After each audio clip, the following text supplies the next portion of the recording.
How to read research articles.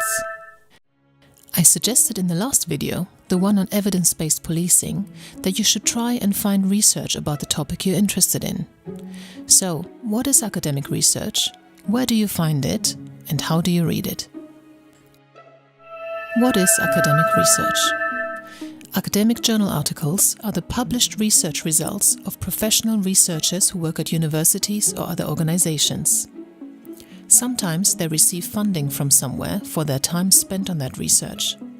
In some cases, it might be worth looking at that funding source, which they have to declare in the article, so that you can decide for yourself if that funding relationship might have affected the researcher's impartiality and objectivity during the project. For example, I once got really excited about an article which claimed you could reduce behavioral problems in children by giving them omega-3. But then I saw that the researchers got the funding for that piece of work from a company that produces omega-3 oil. Just to be clear, that doesn't necessarily mean that their work is not thorough and objective. But how can I know that for sure? It just caused me not to be completely confident in that research paper's findings, rightly or wrongly, as in my personal opinion, it would have been difficult for the authors of that piece to publish a paper saying the product of the company, who had just paid them a lot of money to do this research, actually has no effect on behavioral outcomes. On the other hand, it is only right that research be done on such products or ideas, so I might be doing that article injustice. What if that oil producer genuinely wanted to check the impact of their oil? They would have to get someone to test it, which is what they did. I'm not sure what the best solution to this dilemma would be. So just check who's funding that research and see if that might change your perception of the impartiality of the piece or not.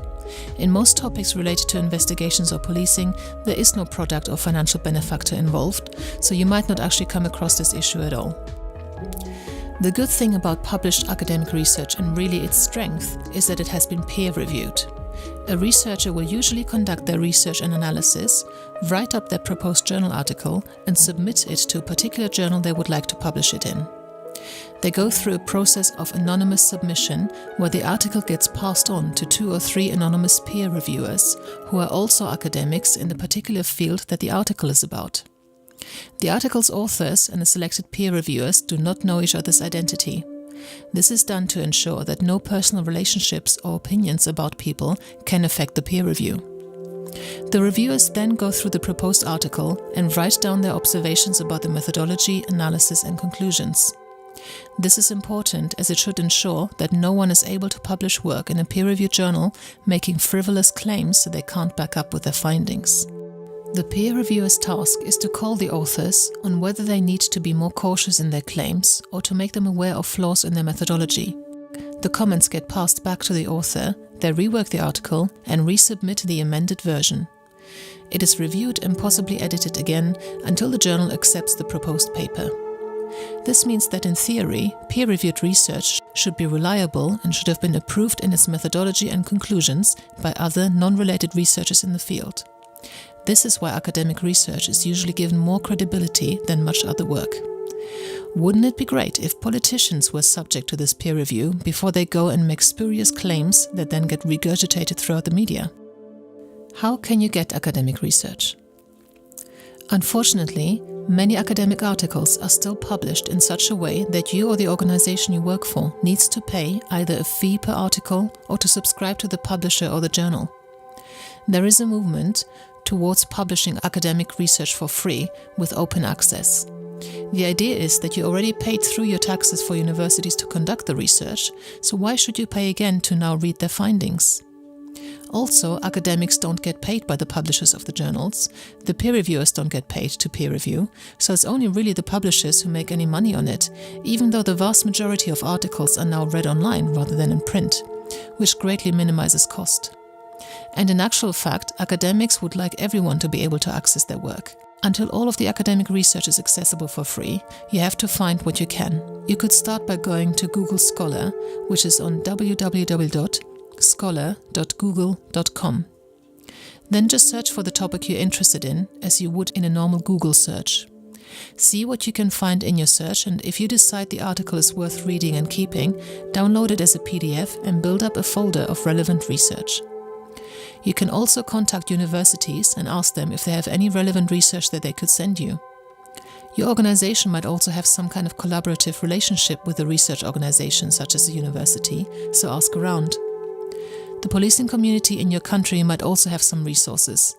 For example, in the UK, the College of Policing lists and publishes research, as well as providing an online platform for police personnel to communicate with each other. We also have the Knowledge Hub, which is a new way for police colleagues to get together about certain topics of interest and to exchange information. See if you can tap into something like that. Once you identify which researcher tends to publish research you are interested in, you can contact them to see if they would mind sending you other relevant research. And of course, you can contact your nearest or any Society of Evidence-Based Policing to see if they could send you any materials that might be relevant to what you are looking for.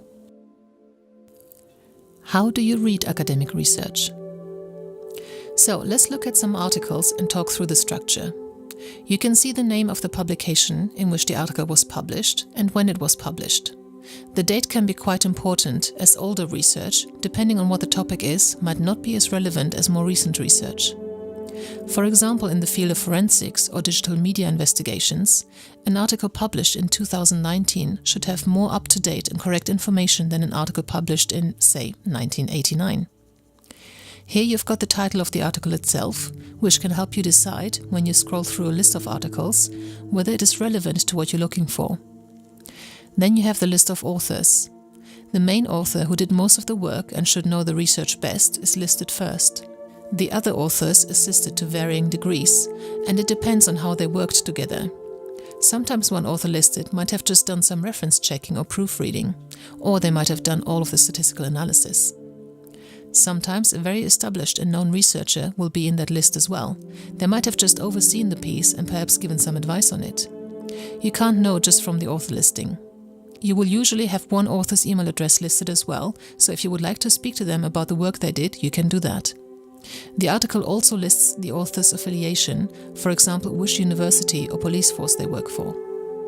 Then you have the various sections of the article, usually an abstract, an introduction, then the details of the research they're presenting, and a discussion and/or conclusion.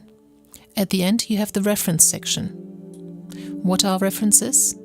They are the names and years you see dotted around the article. I mentioned earlier that the purpose of peer review is to prevent anyone from being able to just make spurious claims that are not backed up by fact or research. The names in the article basically refer back to the person who has made that claim before, and that person may either have presented proof or backup for that claim, or they may have just made that claim before the author of the article you're reading right now. In a way, this provides a chain of accountability, and it allows you to follow up with that reference and read that source article, which you will find listed in the reference section, if you want to look at the origin of that claim in more detail. So, the abstract gives a summary of the whole research. What was done, with how many participants, what was measured, and what was found. The abstract helps you decide whether the article is relevant to what you would like to know about and whether you might want to read it or not. The introduction gives a good overview of the field more generally, as it sets the scene of that particular topic of research you're reading about. So this might be a good source of information for you if you want to get a better understanding of the topic overall. For example, if you are reading an article about a particular interviewing technique, the introduction might discuss a historical perspective of how interviewing in the police evolved, which could be very interesting for you to know about. After the introduction, most articles then start describing their research and how they went about it, detailing the setup, analysis, and results of the research. Now, what I will say next might be academically frowned upon, but if you're a practitioner who's not that fussed exactly about the variables and statistical methods used in this article, and you're more interested in the outcome, you might want to skip ahead to the discussion section. The discussion should then summarize the findings and discuss the implications, and again refer back to the wider context of this field of research. If you're in a rush or you want to be efficient and scan through several pieces of research, read the title and abstract, decide if you want to read the article, and read at least the discussion or the introduction and discussion of the piece. If you want to understand the methodology better, obviously read the parts in the middle as well. Unfortunately, most academic research is written in such a way that it is not exactly pleasant to read and straightforward to understand. Some academics seem to pride themselves in the fact they use a lot of big and heavy words and sentences, and actually that is counterproductive. So don't be discouraged if what you're reading doesn't really make sense. You won't be alone in thinking that. Even other academics and professionals dislike the way some academic work is written up. It's not always clear and easy to follow, but hopefully you'll be able to get the gist of it. Good luck, happy reading, and don't forget to let me know what kind of topic areas you would like to see here on Dr IPIP. Just leave comments under the videos or send me an email. Thank you for watching. I hope you found this content useful. You can get an email with a PDF transcript of each new video that is uploaded right into your inbox. Just go to the main Dr IPIP website on dripip.com and you can input your details in the sidebar. Just enter your first name, your preferred email address, and the type of organization you work for. You will not get any spam. This is just for me to be able to let you know about new content.